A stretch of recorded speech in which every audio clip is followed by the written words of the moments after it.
Friends, তোমরা সবাই কেমন আছো? আশা করছি ভীষণ ভীষণ ভালো আছো। আর আমিও ভালো আছি। আজকে সকাল থেকে না আমি সারাদিন ঘুমিয়ে গেছি, কারণ শরীরটা ভালো ছিল না। খুব ঘুমিয়েছি আজকে। তাই ভাবছি আজকে রাতের থেকে ব্লগটা শুরু করি। তা কি করবো, কি রান্নাবান্না করবো সেটাই তোমাদের সাথে শেয়ার করি। চলো। শরীর খারাপ থাকলেও কিছু করার নেই, নিজের রান্না নিজেকেই তো করতে হবে, তা নাহলে তো পেটে ভাত যাবে না। তার জন্য যেটা সহজে হয়ে যায় সেটাই আমি করছি। খিচুড়ি করব। প্রথমে ডালটাকে ভালো করে ভেজে নিচ্ছি আর আলুগুলোকে মাঝখানে ছাড়িয়ে নিলাম। খিচুড়ি করার জন্য না বেশিক্ষণ টাইম লাগে না, ডাল চালটা একবারে বসালেই হয়ে যায়। আর কি করব ভাবছি, বেগুন নিয়ে এসেছি, তাই বেগুনিটাই করব। এখান থেকে বেগুনিটা বেশ খেতে ভালোই লাগে গরম গরম গরম খিচুড়ির সাথে। যেহেতু আজকে সোমবার নিরামিষ, ওই জন্য তো আর অন্য কিছু করতে পারবো না, তার জন্য খিচুড়ি আর বেগুনিটাই করে নেব। সাথে আচার আছে, আচারটাও নিয়ে নেব। শরীরটা একদমই ভালো নেই জানো তো, শরীরটা এত মাথা যন্ত্রণা হচ্ছে, এক সপ্তাহ ধরে জ্বর সর্দি লেগেছে খুব। কিছুই ভালো লাগছিল না, ভাবছিলাম আজকে রান্নাই করব না, তাও ভাবছি না বাজারেরটাও কিছু খেতে পারবো না। ওখানে তো আর সেইভাবে নিরামিষ কিছুই পাওয়া যায় না, সব কিছুতেই আমাদের এখানে পেঁয়াজ থাকে, পেঁয়াজ ছাড়া কিছুই হয় না। তার জন্য ঘরেই করে নিচ্ছি। আর কাউকে মানে সেরকম কেউ নেই যে কাউকে বলবো একটু রান্না করে দিতে, তাহলে তো ভালোই হতো যে কেউ রান্না করে দেবে আর খাবো। তা সেরকম তো আর কপাল নেই, নিজেরই করতে হচ্ছে।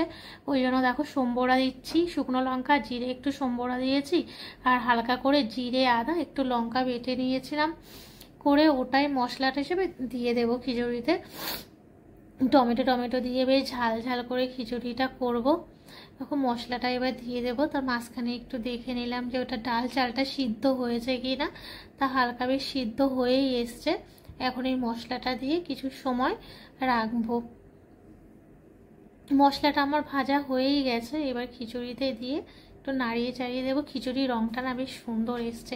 ভাবছিলাম কি এত সুন্দর হবে না, নিজে এতটা ভালো খিচুড়ি করতে পারি আমি জানতামই না যে এতটা ভালো আমি খিচুড়ি করি। আমি পারি সব কিছু, কিন্তু খিচুড়িটা আমার না কোনোদিন ভালোভাবে হয় না।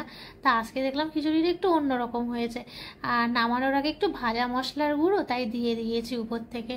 আর বেগুনি করবো বলছিলাম, তার জন্য বেগুনগুলো কেটে নিয়েছি। আর বেগুন আমি কাটতে পারি না, দেখো কিভাবে কেটেছি, একটা মানে এবড়ো খেবড়ো ব্যাকা তেরা হয়ে গেছে। যাই হোক, এটাই করে নেব, কিছু করার নেই।